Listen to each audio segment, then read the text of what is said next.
الحمد لله رب العالمين والصلاة والسلام على أشرف الأنبياء والمرسلين نبينا محمد وعلى آله وأصحابه أجمعين أما بعد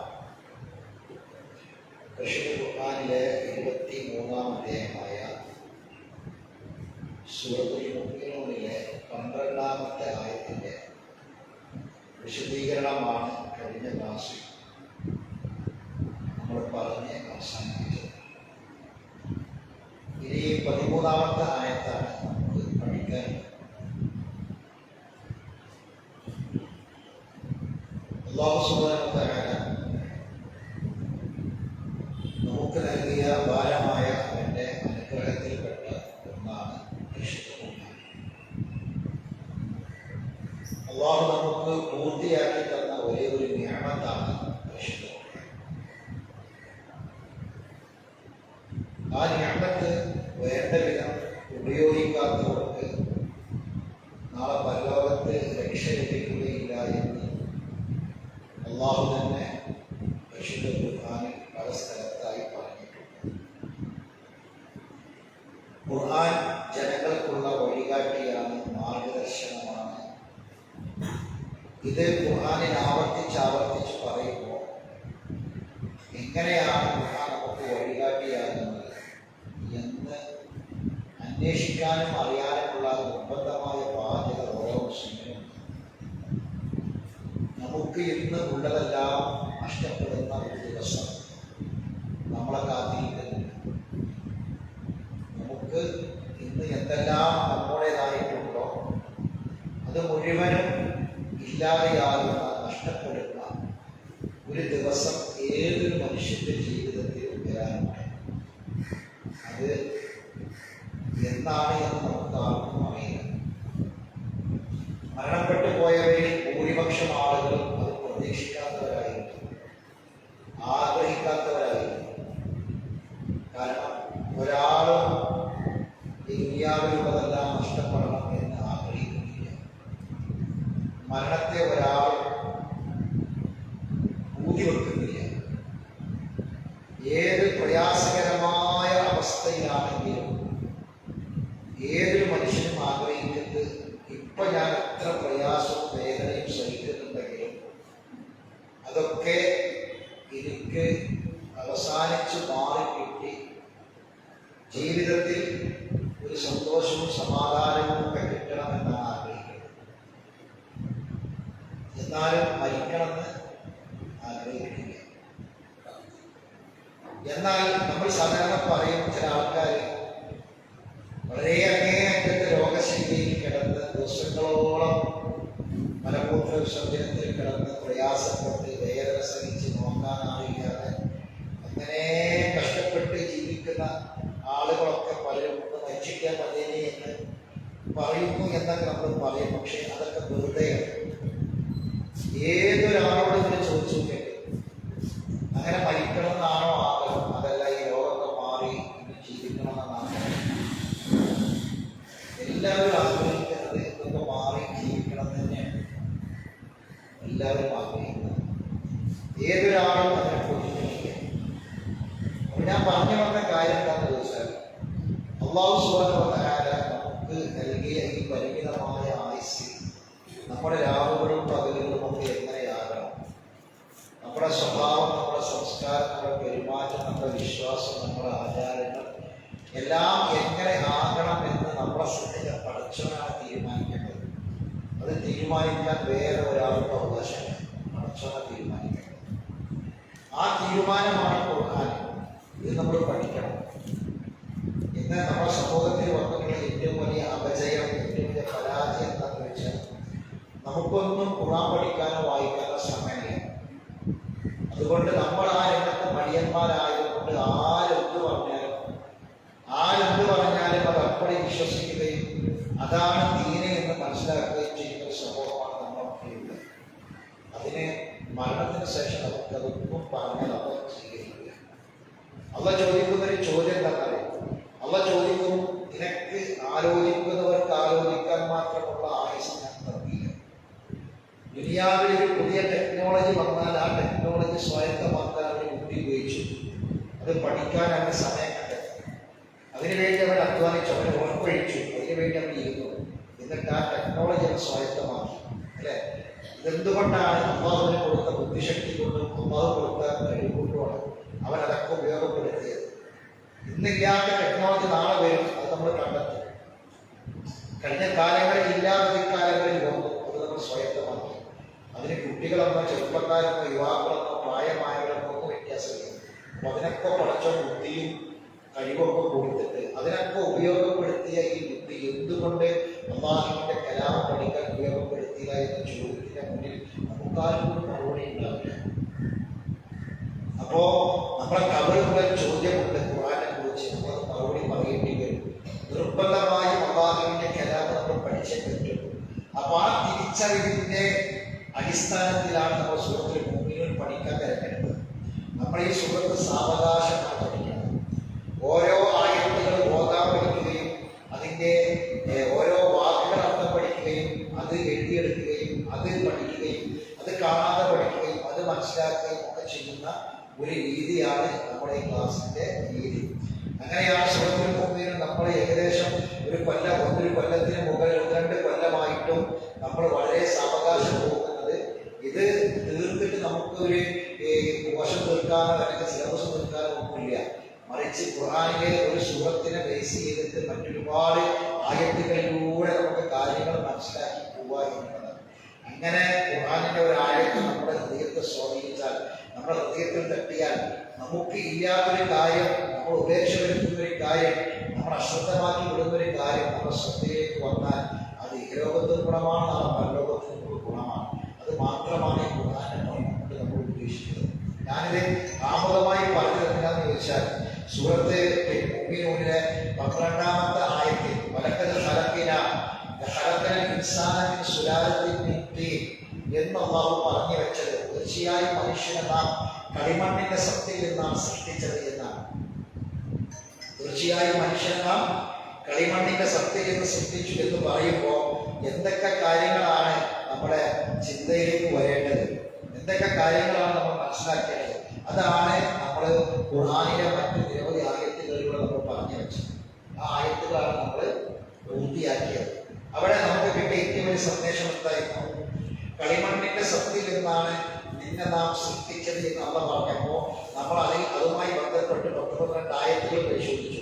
ആ ആയത്തിൽ നിന്ന് നമുക്ക് കിട്ടിയ സന്ദേശം എന്താണ്? ഖുർആനിൽ പല സ്ഥലത്ത് അള്ള പറയാണ് മണ്ണ് കൊണ്ട് പഠിച്ചു, മുട്ടിയാൽ ശബ്ദമുണ്ടാകുന്ന കളിമണ്ണ് കൊണ്ട് മറ്റു സ്ഥലത്ത് പറഞ്ഞു, പശമയുള്ള മണ്ണ് കൊണ്ട് വേറെ സ്ഥലത്ത് പറഞ്ഞു, ഇവിടെ കളിമണ്ണിന്റെ സത്തിൽ നിന്ന് എന്ന് പറഞ്ഞു. എന്താണെങ്കിലും ഈ പറഞ്ഞത് കൊണ്ടൊക്കെ ഉദ്ദേശിച്ച കാര്യങ്ങൾ, പശയുള്ള മണ്ണാണെങ്കിലും കളിമണ്ണിന്റെ സത്തിൽ നിന്നാണെങ്കിലും മുട്ടിയാൽ ശബ്ദമുണ്ടാകുന്ന കളിമണ്ണ് എന്നുള്ള പറഞ്ഞെങ്കിലും ഇതുകൊണ്ടൊക്കെ ഉദ്ദേശിച്ച കാര്യങ്ങളാണ്. എല്ലാം മണ്ണാണ്, അല്ലെ? എല്ലാം മണ്ണാണ്. മണ്ണിന്റെ ശക്തിക്കുറവും മണ്ണിന്റെ ദുർബലതയും മനുഷ്യന് ഉൾക്കൊള്ളാൻ തയ്യാറാകുന്നതാണ് പറഞ്ഞതിന്റെ ആശയമാണ്, അല്ലെ? നമ്മൾ പരിശോധിച്ച ഇത്രയും ആയത്തുകളിലൊക്കെ കിട്ടിയത് സന്ദേശം ഏറ്റവും പ്രധാനപ്പെട്ട സന്ദേശമാണ്. ഖുർആനിൽ ഇതിനെ ഓർമ്മപ്പെടുത്തുന്നതിനാണ് മിൻഹാ ഖലഖനാകും വഫീഹാ നുഈദുകും വമിൻഹാ നുഖ്രിജുകും താറത്തൻ ഉഖ്റാ. അല്ലെ? മണ്ണിൽ നിന്ന് പടച്ചു, ആ മണ്ണിലേക്ക് മടങ്ങണം, ആ മണ്ണിൽ നിന്ന് രണ്ടാമതും എഴുന്നേൽപ്പിക്കപ്പെടും. ഒരു വലിയ ഒരു ആശയമാണ് അള്ളാഹു പറഞ്ഞു വെച്ചത്, അല്ലെ? മണ്ണിൽ നിന്ന് പടച്ചു, അതാണ് മിൻഹാ ഖലഖനാകും എന്നുള്ള പറഞ്ഞു. നമ്മൾ കഴിഞ്ഞ ക്ലാസ്സിൽ വായിച്ചിട്ടുള്ള നമ്മൾ പറഞ്ഞ ആശയമാണ്. മണ്ണിൽ നിന്നാണ് നമ്മൾ ഉണ്ടായത്, കാരണം മണ്ണിൽ നിന്നാണ് നമ്മൾ സൃഷ്ടിച്ചത്. ഇനി മണ്ണിലേക്ക് മടങ്ങും എന്ന് പറഞ്ഞാൽ ഈ ഭൂമിയുടെ ഭാഗമായി മാറും തന്നെയാണ് പറഞ്ഞത്. ഭൂമിയിൽ ജനിച്ച മുഴുവൻ മനുഷ്യരും ഭൂമിയിൽ തന്നെ ഉണ്ടാവും. മനസ്സിലായി?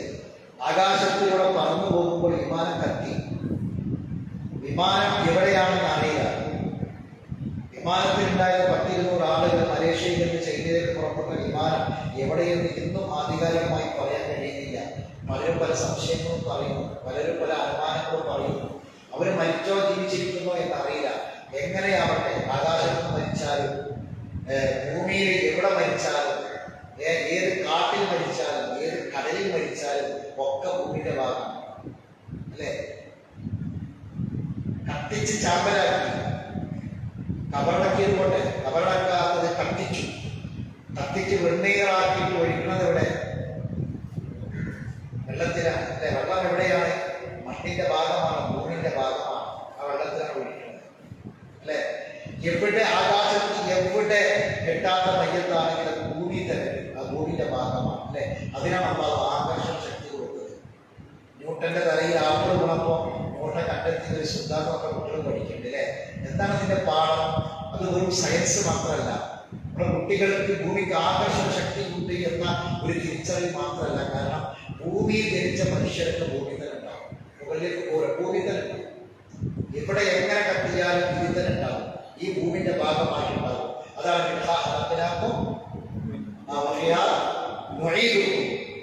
മടക്കം അതിലേക്ക് തന്നെയാണ്.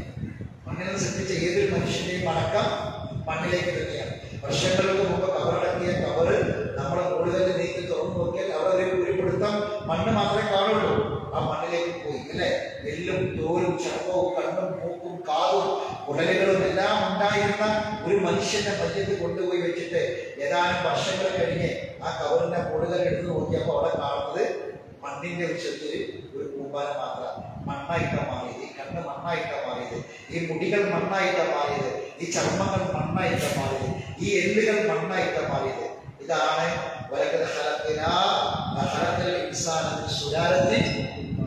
കളിമണ്ണിന്റെ സത്തിൽ നിന്ന് മനുഷ്യൻ നാം സൃഷ്ടിച്ചു എന്ന് പറഞ്ഞതിന്റെ ഏറ്റവും അടിസ്ഥാനപരമായ കാര്യമാണ്.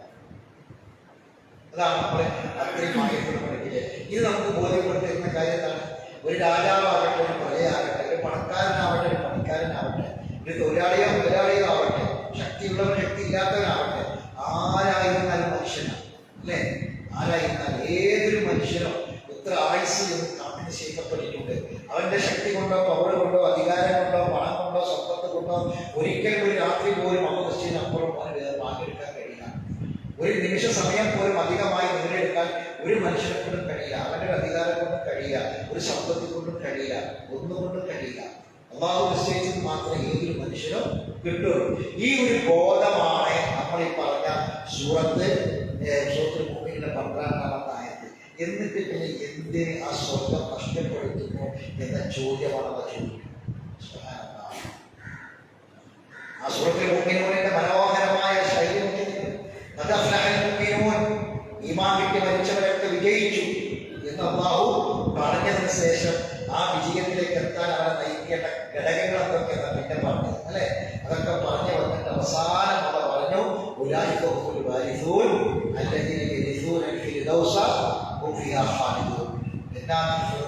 അവർക്ക് അനന്തരം കിട്ടും. അനന്തരമായി കിട്ടേണ്ടത് അവ ചോദിക്കുകയാണ്, എന്തിന് നമുക്ക് സ്വർഗം നൽകാനാണ് നമ്മളെ പടച്ചത്? നമ്മളെ പടച്ചതിന്റെ ഉദ്ദേശം നമുക്ക് സ്വർഗം തരികയെന്നുള്ളതാണ്. എന്നിട്ട് പിന്നെ എന്തിന് ആ സ്വർഗം തട്ടിത്തെറിപ്പിക്കണം? അല്ല ചോദിക്കുന്ന ചോദ്യമാണ്. സ്വർഗം തരാനാണ് നമ്മളെ പടച്ചത്, നരകം നമ്മളെ നിർബന്ധിച്ച് വാങ്ങാൻ. അള്ളാഹു തആല ഒരാളെയും റഹ്മാനായ റബ്ബ് ഒരാളെയും അള്ളാഹു തആല മനഃപൂർവ്വം അള്ളാഹു തആല അകാരണമായി ഒരാൾക്കും അള്ളാഹു നരകം വിധിച്ചിട്ടില്ല. അള്ളാഹു എല്ലാവർക്കും സ്വർഗം കൊടുക്കുന്നത്, ആ സ്വർഗമാകട്ടെ ഒരാൾക്കും അള്ളാഹു തആല അവന്റെ വലിപ്പം കൊണ്ട് കൊടുക്കുന്നതല്ല. ആ സ്വർഗത്തോട് കൊടുക്കുന്നതാണ് അള്ളാഹുവിന്റെ റഹ്മത്തിന്റെ ഭാഗമായിട്ട് കൊടുക്കുന്നതാണ് സ്വർഗം അല്ലെ? ഒരാളുടെ ഒരു അമലും സ്വർഗത്തിന് പകരല്ല. കണ്ണൂറല്ല, ഒരാളുടെ ഒരു അമലും എന്തിന് പകരല്ല? സ്വർഗത്തിന് പകരാവുക. സ്വർഗം എന്ന് പറയുന്നത് അപ്പോഴാണ്. ഒരാൾ 100 കൊല്ലം അള്ളാഹ് ഇബാദത്ത് ചെയ്യാൻ വേണ്ടി മാത്രം മാറ്റി വെച്ച് ജീവിച്ചവന് പോലും ആ കർമ്മം സ്വർഗത്തിന് പകരാവുക. സ്വർഗത്തിന് പകരം മാത്രമല്ല, സ്വർഗത്തിന് കാലടി വെക്കുന്നതിന് പകരാവുക. അതാണ് സ്വർഗത്തിന്റെ മഹത്വം അല്ലെ? അപ്പൊ സ്വർഗം പോലും നമ്മൾ ഒരാൾക്ക് കൊടുക്കുന്നത് അവന്റെ റഹ്മത്തിന്റെ ഭാഗമായിട്ടാണ്, കാരുണ്യത്തിന്റെ ഭാഗമായിട്ട് കൊടുക്കുകയാണ്. പക്ഷെ നരകം അള്ളാഹു നൽകാൻ ഉദ്ദേശിക്കുന്നില്ല. അള്ളാഹു നമുക്ക് നരകം നൽകാൻ, നമ്മളെ നരകാഗ്നിയാക്കാൻ അള്ള ഉദ്ദേശിക്കുന്നില്ല. പക്ഷെ അള്ളാഹു പറയുന്നത് നരകത്തിൽ ആരെങ്കിലും എത്തുന്നുണ്ടെങ്കിൽ അത് അവർക്ക് സ്വയം വാങ്ങി വെച്ചതാണ്, അവർക്ക് സ്വയം വാങ്ങി വെച്ചതാണ് എന്നാണ് അള്ള പറയുന്നത്. അതുകൊണ്ട് അള്ള ചോദിക്കുകയാണ്, നിങ്ങളെ എന്തിന് ഈ ജന്നാത്തുൽ ഫിർദൗസ് തട്ടിത്തെറിപ്പിച്ച് പോകണം? എന്തിനത് വേണ്ടാന്ന് നോക്കണം? അങ്ങനെ ജീവിക്കാൻ മാത്രം വല്ല വകുപ്പും മനുഷ്യരായ നമുക്കുണ്ടോ? ആലോചിച്ചിട്ട് എന്താ ചോദ്യം? സ്വർഗമല്ലാതെ, സ്വർഗത്തിന് വേണ്ടിയല്ലാതെ മറ്റെന്തിനാണ് നിങ്ങൾ പരിശ്രമിക്കേണ്ടത്? ഇനി അത് നടക്കാനല്ല. ദുനിയാവിന്റെ വീടുകളും കുടുംബവും സ്വപ്നവും നമ്മുടെ കച്ചവടവും ബിസിനസ്സും വരുമാനമൊന്നും വേണ്ടെന്നല്ല, അതൊന്നും അല്ലാതെ വേണം, അതൊക്കെ വേണം. അതൊക്കെ അവിടെ തന്നെ നിയമത്താണ് അല്ലെ, എല്ലാം വേണം. എന്തിന് സ്വർഗം നഷ്ടപ്പെടുത്തണം? ഈ ദുനിയാവിന്റെ കച്ചവടത്തിന്റെ കാര്യത്തിൽ അതിനു വേണ്ടി എന്തിന് സ്വർഗം നഷ്ടപ്പെടുത്തണം? എന്തിന് മക്കളുടെ കാര്യത്തിൽ, എന്തിന് കുടുംബത്തിന്റെ കാര്യത്തിൽ സ്വർഗം നഷ്ടപ്പെടുത്തണം? അതെല്ലാം ഉണ്ടായിരിക്കത്തിൽ നിനക്ക് സ്വർഗം വാങ്ങിക്കൂടെ? ഇതാണ് നല്ല ചോദ്യം. ഇതെല്ലാം ഉണ്ടായിരിക്കത്തിൽ എന്ത് വാങ്ങാം? സ്വർഗമാകാം. സ്വർഗം വാങ്ങിക്കൂടെ എന്നാണ് അവർ ചോദിക്കുന്നത്. എന്തിനത് തട്ടിത്തെറിപ്പിച്ച് പോകണം എന്നാണ് നല്ല ചോദ്യം. അപ്പൊ ഇവിടെ ഇനി ഇത് സ്വർഗമാക്കാൻ മനുഷ്യന് പറ്റുമോ? ചില ആൾക്കാർ ഒരു ഭൂമിയിലെ സ്വർഗം, ഒരു ഭൂമി പറയാൻ പാടില്ലാത്ത വാക്കാണ്, ഒരു മുസ്ലിം പറയാൻ പാടില്ലാത്ത വാക്കാണ്. ഒരാൾക്കും ഭൂമിയെ സ്വർഗാക്കാൻ കഴിയില്ല.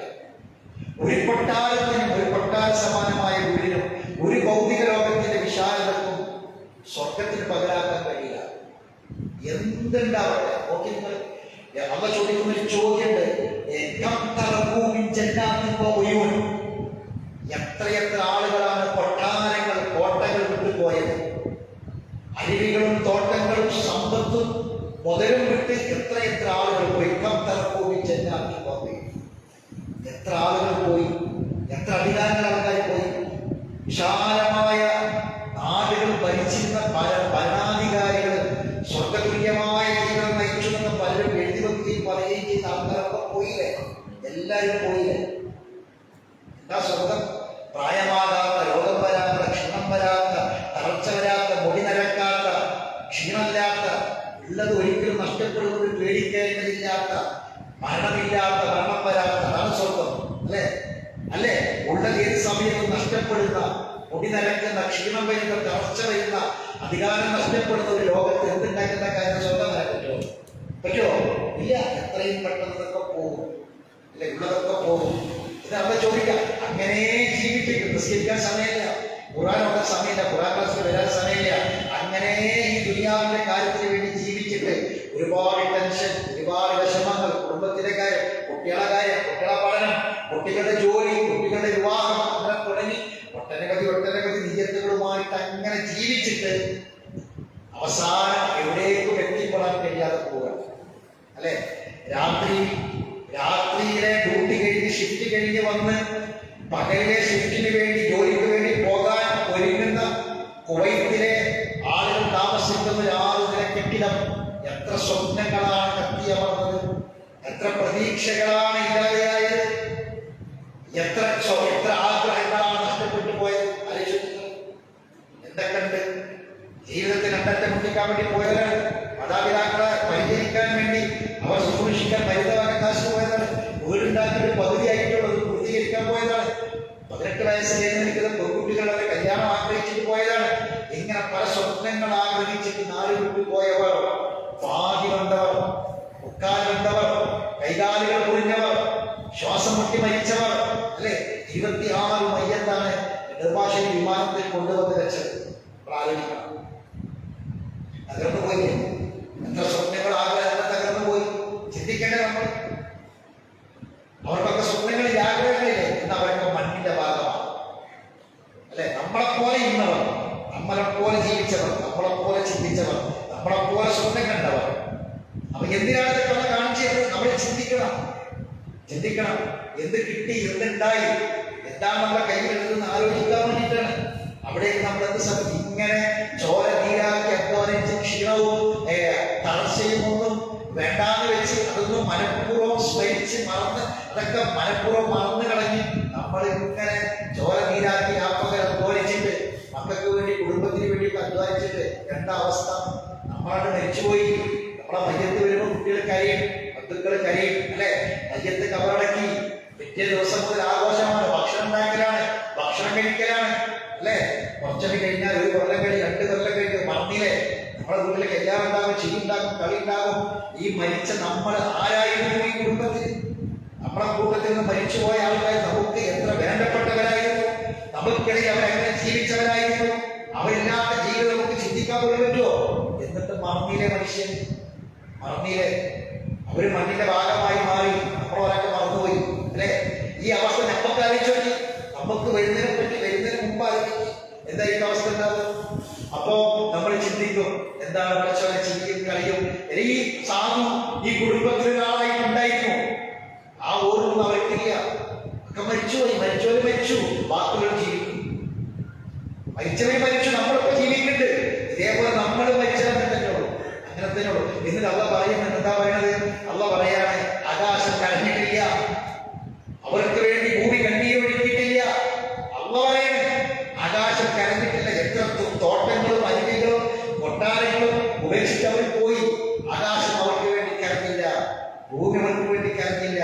പരിശുദ്ധ വാക്കാണ്. കാരണം ഭൂമി അതിങ്ങനെ നടന്നുകൊണ്ടിരിക്കും. അതിന്റെ ഭാഗമാണ് സൗന്ദര്യ സാധുക്കളായ നമ്മൾ. അതിന്റെ ഭാഗമാണ് നമ്മൾ. ഈ ഭൂമിയിൽ കുറെ ആൾക്കാർ ജനിക്കുന്നു, കുറെ ആൾക്കാർ മരിക്കുന്നു, അങ്ങനെ പോകും. അതിന്റെ ഒരു ഭാഗം മാത്രമായി ജീവിക്കേണ്ടവരാണ്. അപ്പൊ നമ്മൾ ചിന്തിക്കുക, എന്താ ചിന്തിക്കേണ്ടത്? ഞാൻ മരിച്ചാൽ എന്റെ മക്കൾ ജീവിക്കും, എന്റെ ഭാര്യ ജീവിക്കും, എന്റെ കുടുംബം ജീവിക്കും.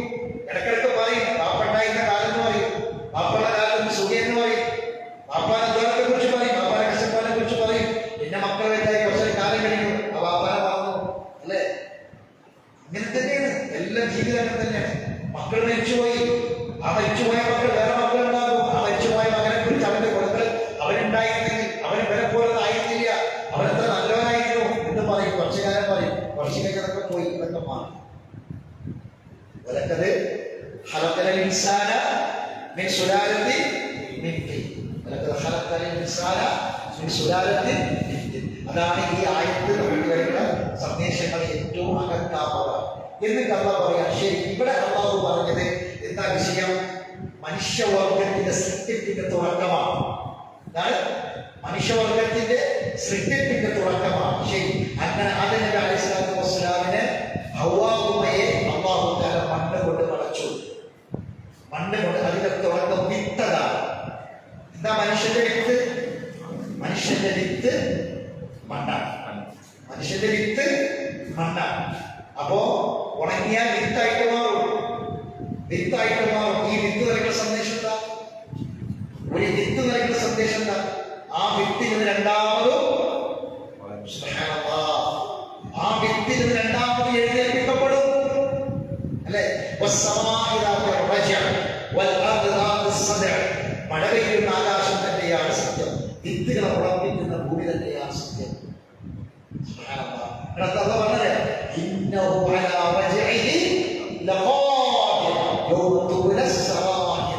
രഹസ്യങ്ങൾ പരിശോധിക്കുന്ന ഒരു ദിവസത്തേക്ക് നിന്നെ മടക്കി കൊണ്ടുവരാൻ കഴിയുന്നവൻ തന്നെയാണ് നിന്റെ റബ്ബ്. എന്താ പറഞ്ഞത്? മഴ പെയ്തു, മഴ പെയ്യുന്ന ആകാശം സത്യം. പുതുമഴ പെയ്തപ്പോ ഭൂമിയിൽ ചെടികൾ ഉണങ്ങി, വെയിൽ കൊണ്ട് വേനൽക്കാലത്ത് ഉണങ്ങിപ്പോയ ചെടികൾ, വിത്തുകൾ പുതുമഴ പെയ്തപ്പോ അത് മുളച്ചു പോകും. ഇത് കാണുന്നില്ലേ? അല്ല പറയാം. എന്നിട്ട് ഇതിനെ സത്യത്തിൽ പറഞ്ഞ കാര്യം അല്ല പറയാണ്, നിങ്ങളെ മടക്കിക്കൊണ്ടുവരാൻ സാധിക്കുന്നവൻ തന്നെയാണ് റബ്ബ് എന്നതിന്റെ തെളിവാണ്. ഇത് നിസ്സാരാക്കണ്ട.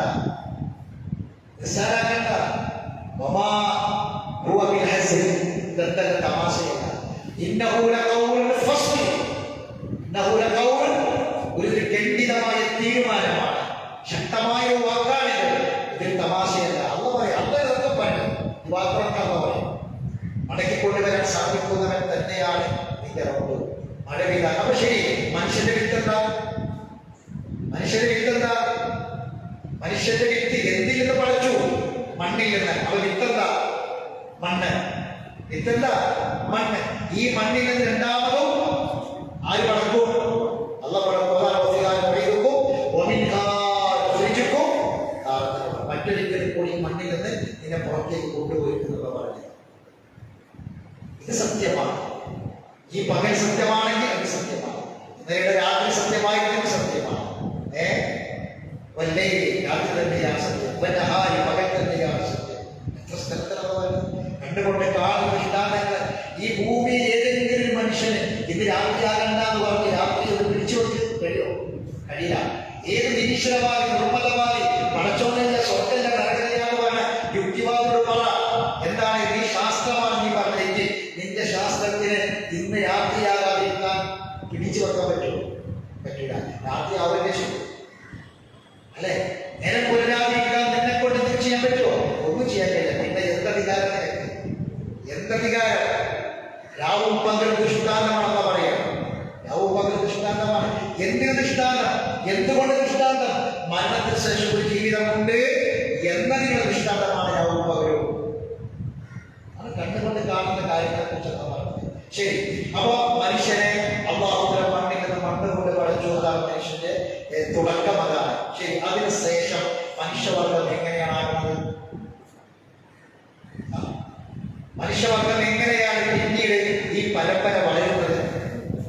അതാണ് പറയാൻ പോകുന്നത്. അപ്പൊ ആദ്യം നബി ഹവ്വാവുമായി വന്ന ബന്ധങ്ങളെ സൃഷ്ടിച്ചു.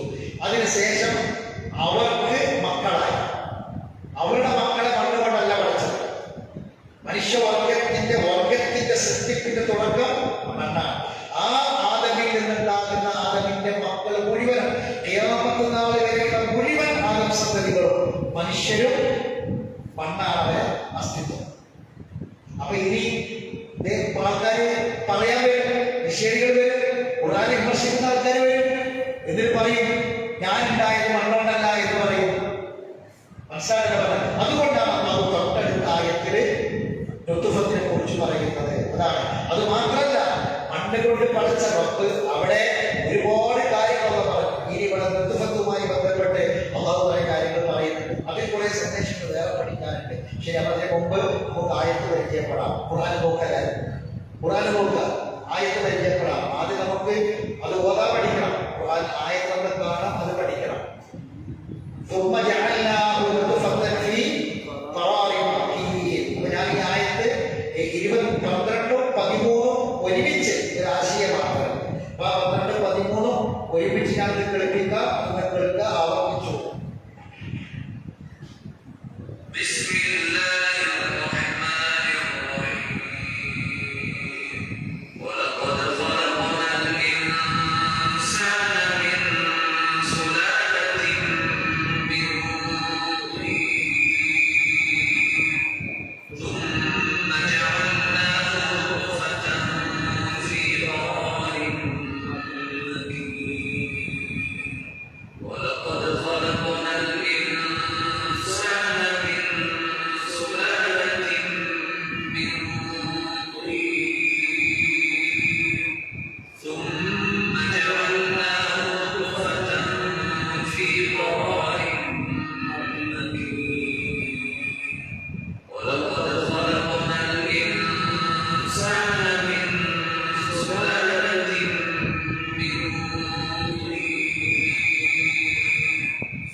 നമ്മുടെ വലക്കൽ നമുക്ക് എങ്ങനെയെങ്കിലും ഓതാൻ പാടില്ല. ഖുർആൻ എങ്ങനെയെങ്കിലും ഉയർത്തിക്കാണ്. അള്ളാന്റെ കലാമാണ്, ഒന്നും മാറ്റം വരുത്താൻ പറ്റില്ല. എങ്ങനെയാണോ ജിബ്രീൽ അലൈഹിസ്സലാത്തു വസ്സലാം റസൂലുള്ളാഹിക്ക് ഓതിക്കൊടുത്തതുപോലെ നമ്മൾ ഓതണം. അതാണ്, അത് നിർബന്ധമാണ്. നമുക്ക് എങ്ങനെയെങ്കിലും ഓതാൻ പറ്റില്ല. അത് പഠിക്കണം, ഖുർആൻ ഓതാൻ പഠിക്കണം. അപ്പോൾ നമ്മൾ ചെറുപ്പത്തിലെ ഒരു മുസ്ലിം അത്രമാത്രം ഗൗരവത്തിൽ എടുക്കണം. എന്താ, ഒരു മുസ്ലിം എവിടെ താമസിക്കുകയാണെങ്കിലും പിന്നെ മദ്രസ ചേർക്കുന്ന 5 വയസ്സായിട്ട് മദ്രസ കൊണ്ടാക്കണം അല്ലേ? ഇപ്പൊ 3 വയസ്സത്തെ അച്ഛനെ കൊണ്ടാക്കണം. ചെറിയ കലാലയങ്ങൾ അറബി പഠിക്കണം, ഖുർആൻ പഠിക്കണം. ഖുർആൻ പഠിക്കണം എന്നുള്ള എല്ലാവർക്കും എന്തുകൊണ്ടാണ് അത്രയും കണിശമായിട്ട് ചെറിയ പ്രായത്തിലെ ഇത് പഠിപ്പിക്കുന്നത്? ഖുർആൻ പഠിക്കൽ നിർബന്ധമാണ്. ഖുർആൻ പാരായണം നിയമം അനുസരിച്ച് ഓതാൻ അറിയാൻ നിർബന്ധമാണ്. നമുക്ക് തോന്നിയ പോലെ ഓതാൻ പറ്റില്ല. അപ്പൊ നമുക്ക് നിയമങ്ങൾ പഠിക്കാം. എന്താണ് വലക്കത് ഹലക്കിന ഇൻസാന? അവിടെ നമ്മൾ പറഞ്ഞു ഹലക്കിന എന്ന അലിഫും അൽ ഇൻസാന എന്ന 2 അലിഫുണ്ട്. ആ 2 അലിഫ് സാക്കിനാണ്. 19 ഒന്നുമില്ലാത്ത അലിഫാണ്.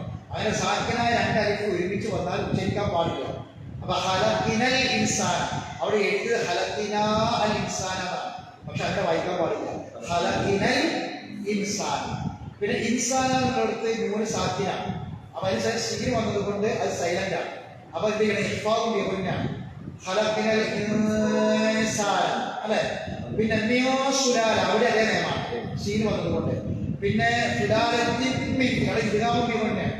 അവിടെ തമ്മീന്റെ നീവിലേക്ക് ഇതാം ചെയ്യണം. അപ്പൊ സുലാലത്തി പിന്നെ സാക്കിനായ നൂല് വരുന്നത് അത് നമ്മൾ കൈലാസം പറഞ്ഞതാണ്. ഇനി അടുത്ത പുതിയ ആയത് നമ്മൾ പഠിക്കാം. സുമ്മ. അവിടെ നമ്മൾ ഓരോന്ന് ശ്രദ്ധിക്കുക. സുമ്മ എന്ന് പറയുമ്പോൾ ശ്രദ്ധുള്ള മീമാണ്. ശ്രദ്ധുള്ള മീമിന് ഉന്നത്ത് കൊടുക്കണം. എല്ലാ ശ്രദ്ധ എന്ന് പറഞ്ഞാൽ മീമിന് സുമ്മ എന്ന് പറയുന്ന മീമിന്റെ മേലുള്ള ചെറിയ ഒരു ചിഹ്നമാണ് ശ്രദ്ധ എന്ന് പറയുന്നത്. അപ്പൊ നമ്മൾ അവിടെ സുമ്മ എന്ന് പറഞ്ഞാൽ പോരാ, സുമ്മ എന്ന് ഉന്നത്ത് കൊടുക്കണം, മണിച്ചുകൊണ്ട് പറയാം. പിന്നെ ജഅൽനാഹു നുത്ഫത്തൻ ഫീ, നുത്ഫത്തൻ എന്ന തൻവീൻ, തൻവീന് ശേഷം ഫാ. അപ്പം ആ തൻവീൻ എന്ത് ചെയ്യാൻ പാടില്ല, അവിടെ ആ തൻവീനിന്റെ നൂല് വ്യക്തമാക്കാൻ പാടില്ല, ഉപയോഗിക്കാം. അപ്പൊ എന്താ ചെയ്യണത്, നുത്ഫത്തൻ ഫീ ഖറാറിൻ മക്കീൻ, ഖറാറിൻ മക്കീൻ. അവിടെ ഖറാറിൻ എന്ന തൻവീനിനെ മീമിലേക്ക് ഇദാമിന്റെ അക്ഷരമാണ്, ഇദാമിന്റെ അക്ഷരമാണ്. അപ്പൊ ഇദാം ഉപയോഗിക്കില്ല. അപ്പൊ മീമിലേക്ക് ഇദാം ക്ഷീണം മുന്നോട്ട് കൊടുക്കണം. ഇതാണ് ഇപ്പൊ ആ ആയത്ത്, ചെറിയൊരായത്താണ്. നമ്മൾ രണ്ടായത്ത് ചേർത്ത് കാണാൻ പഠിക്കുന്ന മാത്രം. അപ്പൊ ഒന്ന് നുത്ഫത്തൻ എന്നുള്ളത് നുത്ഫത്തൻ, ഇങ്ങനെയാണ് ഇവിടെ തൻവീന് വായിക്കുമ്പോൾ നുത്ഫത്തൻ, നുത്ഫത്തിൻ, നുത്ഫത്തുൻ അല്ല അങ്ങനെ വായിക്കണം. പക്ഷെ ഇവിടെ നുത്ഫത്തൻ എന്ന് പറയാൻ പാടില്ല. നുത്ഫത്തൻ എന്ന് തൻവീന് വ്യക്തമാക്കാൻ പാടില്ല, അവിടെ അവ്യക്തമാണ്. കാരണം ഫാവ് വന്നുകൊണ്ടാണ്. അപ്പൊ എന്നിട്ട് ആ സ്ഥാനത്ത് മുന്നോട്ട് മണിക്കാം. അപ്പൊ എങ്ങനെ എന്ന് പറഞ്ഞാൽ നുത്ഫത്തൻ എന്ന് പറയുന്നത്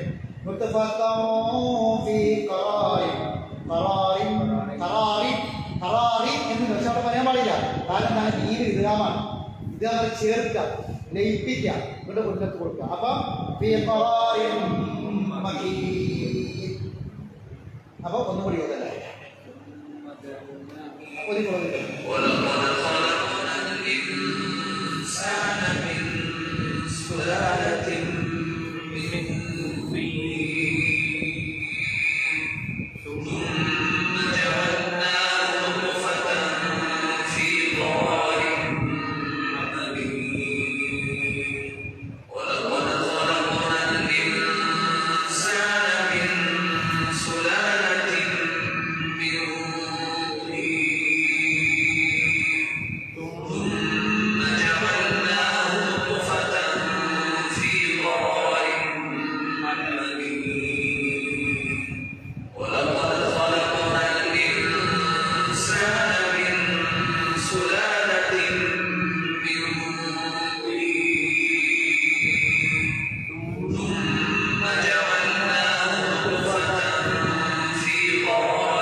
അർത്ഥവും ആശയവും ഒക്കെ അപ്പോൾ അടുത്ത ക്ലാസ്സിൽ വിശദീകരിക്കാം. അതിന് മുമ്പ് നമ്മൾ മനസ്സിലാക്കേണ്ട ഒന്ന് രണ്ട് കാര്യങ്ങൾ കൂടി പറഞ്ഞിട്ട് ഇന്നത്തെ ക്ലാസ് അവസാനിപ്പിക്കാം. എന്താണെന്ന് ചോദിച്ചാൽ, നിർബന്ധമായിട്ടും നമ്മളെ ഈ ഖിറാഅത്ത് ഓത്ത് ശരിയാക്കുക എന്നത് നമ്മളെ മാത്രമല്ല, നമ്മുടെ കുടുംബത്തിൽ നമ്മുടെ മക്കളിലൊക്കെ നമ്മൾ കൊണ്ടുവരേണ്ടിണ്ടായിരിക്കും. എപ്പോഴും നമ്മൾ വെറുതെ പാട്ടും പിന്നെ ഈ റീൽസും ഇതൊക്കെ കണ്ട് നമ്മുടെ കുട്ടികൾ സമയം കളയുക. അപ്പൊ അതിന് പകരം നമുക്ക് മക്കളെ കൂടെ ഇരുത്തി ഇതേപോലെ ഖിറാഅത്തുകൾ കേൾപ്പിച്ച്, ഖിറാഅത്ത് കേട്ട്, ഖുർആൻ കേട്ട് നമുക്ക് അതിൻ്റെ കൂടെ ഓതുന്ന സമയത്ത് നമ്മളെ ഒരു ഓത്തും ഒറിജിനൽ ഓത്തും നമ്മൾ എത്ര വ്യത്യാസമുണ്ടെന്ന് നമുക്ക് മനസ്സിലാക്കാൻ പറ്റും. എന്നിട്ട് ആ ഖിറാഅത്തിലൂടെ നമ്മൾ ഓത്ത് നന്നാക്കി തീർക്കുമ്പോൾ നമുക്ക് രണ്ട് കൂടിയാണ്. ഒന്നെന്താന്ന് ചോദിച്ചാൽ, ഒന്ന് നമുക്ക് നമ്മുടെ താല്പര്യം, നമ്മുടെ ഇഷ്ടം. കാരണം നമുക്ക് ഇഷ്ടമുള്ള കാര്യത്തിൽ നമ്മൾ ഇരിക്കില്ല. ഇപ്പൊ നമുക്ക് ഒരു ഭയങ്കര സിനിമാ പാട്ടും മാപ്പിളപ്പാട്ടും പിന്നെ ഹിന്ദി പാട്ടും തമിഴ് പാട്ടും ഒക്കെ കേൾക്കാൻ ഭയങ്കര താല്പര്യമുള്ള ആൾക്കാരാണ്. അതിന് വേണ്ടിയിട്ട് പിന്നെ പാട്ടുകൾ സെലക്ട് ചെയ്യുകയും അത് പിന്നെ ഡൗൺലോഡ് ചെയ്ത് വെക്കലും അത് കേൾക്കലും അതിനു വേണ്ടി സമയം കണ്ടെത്തലൊക്കെ ഇഷ്ടം കൊണ്ടാണ്, താല്പര്യം കൊണ്ടാണ് അല്ലെ. അപ്പൊ കൂടുതൽ നമ്മൾ അങ്ങനെ ഒന്നും ചെയ്തിട്ടില്ലെങ്കിൽ അർത്ഥം എന്താ, നമുക്ക് താല്പര്യമില്ല. നമ്മളിപ്പോ എന്തെല്ലാം ടൈപ്പ് ഖുർആൻ ഖിറാഅത്തുകളുണ്ട്, നമുക്ക് മനോഹരമായി നമുക്ക് ഇങ്ങനെ ശ്രദ്ധിച്ചിരുന്ന് കേട്ടാൽ മനസ്സിന് സമാധാനം കിട്ടുന്ന, സന്തോഷം കിട്ടുന്ന എത്ര തരം വെറൈറ്റി ഖിറാഅത്തുകളുണ്ട്. എന്തുകൊണ്ടാണ് നമ്മളത് കേൾക്കാൻ സമയം കണ്ടെത്തുന്നത്? നമ്മുടെ ഉള്ളിൽ ഈമാനില്ലാത്തത് കൊണ്ടാണ്. അത് കേൾക്കാൻ അള്ളാഹുവിന്റെ വോയിസിന്റെ ഖുർആൻ, അള്ളാഹിന്റെ കലാമിന്റെ ഖുർആൻ, അത് കേൾക്കാൻ നമുക്ക് ഇഷ്ടമില്ല, താല്പര്യമില്ല. അതുകൊണ്ടാണ് നമ്മൾ കേൾക്കാത്തത്, മറ്റൊന്നുമില്ല അതിന്റെ കാരണം. നമുക്കത് ഇഷ്ടമുണ്ടെങ്കിൽ, താല്പര്യമുണ്ടെങ്കിൽ നമ്മൾ സമയം കണ്ടെത്തും, നമ്മളത് കേൾക്കും. ഇൻഷാ അല്ലാഹ് അടുത്ത ക്ലാസ്സിൽ ഇതിന്റെ ആശയങ്ങൾ നമുക്ക് പറയാം. ഇപ്പൊ ഞാനൊരു ഖിറാഅത്ത് കൂടി ഞാൻ കേൾപ്പിക്കാം. അപ്പൊ നിങ്ങൾ ഒന്ന് കൂടെ ഓതണം. ആ ഖിറാഅത്ത് നമുക്ക് ഇത് നമ്മുടെ ഈ ഒരു ആയത്തിനെ ഇതിപ്പോൾ നമ്മൾ ഓതി ഇതിലും കുറച്ച് സ്പീഡ് കുറച്ച് ഓരോ അക്ഷരങ്ങളുടെ മഹ്റജ് അതാണ് കലാമും ഒരു അക്ഷരം ആ അക്ഷരത്തിന്റെ നേരത്തെ ഫത്തവും ഗസ്റും അതുവരെ മഹത്തരമാണ്, കണക്കാക്കാൻ പറ്റാത്ത മഹത്തരം. അപ്പൊ അതുകൊണ്ട് നമുക്ക് ഒരു ഖിറാഅത്ത് ഞാൻ കേൾപ്പിക്കാം, അതൊന്ന് കേൾക്കാം, എന്നിട്ട് കൂടെ ഓതിയിട്ട് നമ്മളോട് ഓതാൻ പറഞ്ഞാൽ നമ്മളെ ഓത്ത് എങ്ങനെയായിരിക്കും നമുക്ക് എല്ലാവരും പറയാം. എന്നിട്ട് കൂടെ ഓതിയിട്ട് നമ്മൾ ആ അക്ഷരങ്ങളെ മഹ്റജ് ശരിയാക്കാൻ വേണ്ടി ശ്രമിക്കാം. അത് സാവകാശം നമ്മൾ ഓതുക, അത് മനസ്സിലാക്കാൻ വേണ്ടി ശ്രമിക്കുക. അങ്ങനെ ഖുർആനിന്റെ പാരായണം ഉണ്ടാക്കി തീർക്കാൻ വേണ്ടി ശ്രമിക്കാം. അപ്പൊ ഇതിന്റെ കൂടെ നിങ്ങൾ ഓതുക, അത് കേൾപ്പിക്കാം.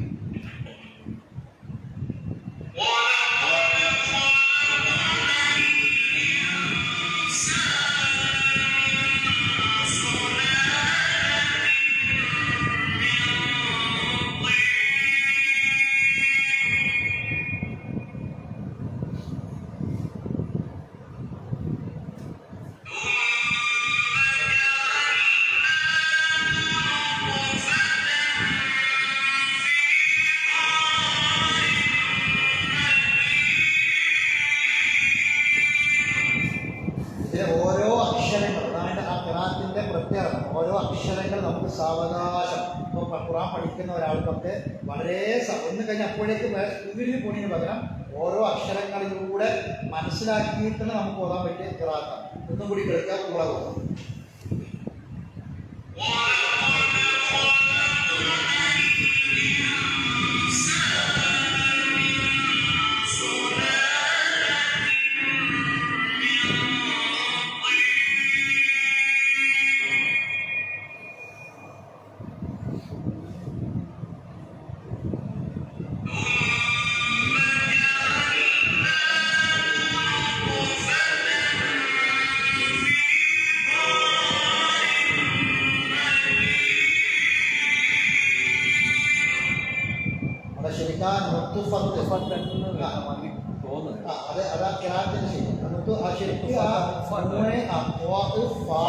ഓരോന്നും വേർതിരിച്ച് പറഞ്ഞു. ആ വേർതിരിച്ച് പറയുമ്പോൾ ഉണ്ടാകുന്ന ചെറിയൊരു പ്രയാസമാണ്. അത് വേർതിരിച്ച് നമുക്ക് ആ അക്ഷരങ്ങളിലൂടെ അതിൻ്റെ ഇപ്പം താ നമുക്കൊക്കെ എല്ലാം താ നമ്മൾ പറയും. എല്ലാം താ അല്ല, ഉള്ളിലത് താ ആണ്, മറ്റത് തോ ആണ്. തോ എന്നതിന് താ മുതൽ തെറ്റാണ്. തോ എന്നതിന് താ എന്നത് തെറ്റാണ്. അതാ പറയുക, താ ഒരു അക്ഷരമാണ്, തോ വേറെ അക്ഷരമാണ്. രണ്ടക്ഷരമാണ്, അർത്ഥത്തിൽ മാറ്റം വരും. ഖുർആനിന്റെ വാക്കിൽ മാറ്റം വന്നതിന് അർത്ഥം മാറിക്കഴിഞ്ഞാൽ ഭയങ്കരമായ അബദ്ധമാണ്.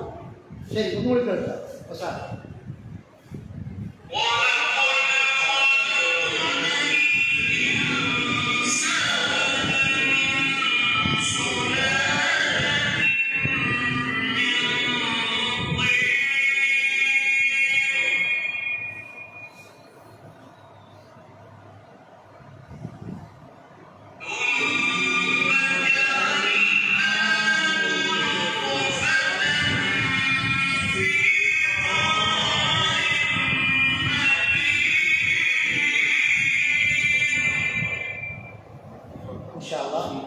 ബാക്കി കാര്യങ്ങൾ നമുക്ക് അടുത്ത ക്ലാസ്സിൽ വിശദീകരിക്കാൻ പോകാം.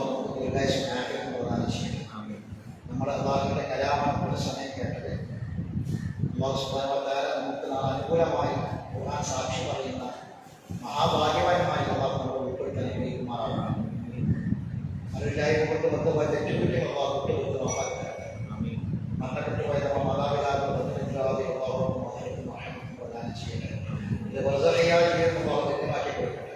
നമ്മുടെ മക്കൾ അള്ളാഹു സ്വാലിഹായ മക്കളാക്കി കൊടുക്കട്ടെ. നമ്മുടെ കുടുംബത്തിൽ അള്ളാഹു മനസ്സമാധാനം പ്രദാനം ചെയ്യണം. എല്ലാവിധ അപകടങ്ങളിൽ നിന്നും മരണങ്ങളിൽ നിന്നും അധ്യാപകങ്ങളിൽ നിന്നും മാരകമായ രോഗങ്ങളിൽ നിന്നും അള്ളാഹു നമ്മളെയും നമ്മുടെ കുഞ്ഞു മക്കളെയും നമ്മുടെ പ്രിയപ്പെട്ട മാതാപിതാക്കളെയും കുടുംബാംഗങ്ങളെയും അള്ളാഹു രക്ഷിക്കുമാറാകട്ടെ. നമ്മുടെ ആയുസ്സിലും നമ്മുടെ ആരോഗ്യത്തിലും നമ്മുടെ സമ്പത്തിലും അള്ളാഹു നിയമത്തും വർദ്ധത്ത് പ്രദാനം ചെയ്യണം. നമ്മുടെ കച്ചവടത്തിലും നമ്മുടെ ഇടപാടുകളിലും അള്ളാഹു നിയമത്തും വർദ്ധത്ത് പ്രദാനം ചെയ്യണം. ربنا تقبل منا انك انت السميع العليم وتب علينا انك انت التواب الرحيم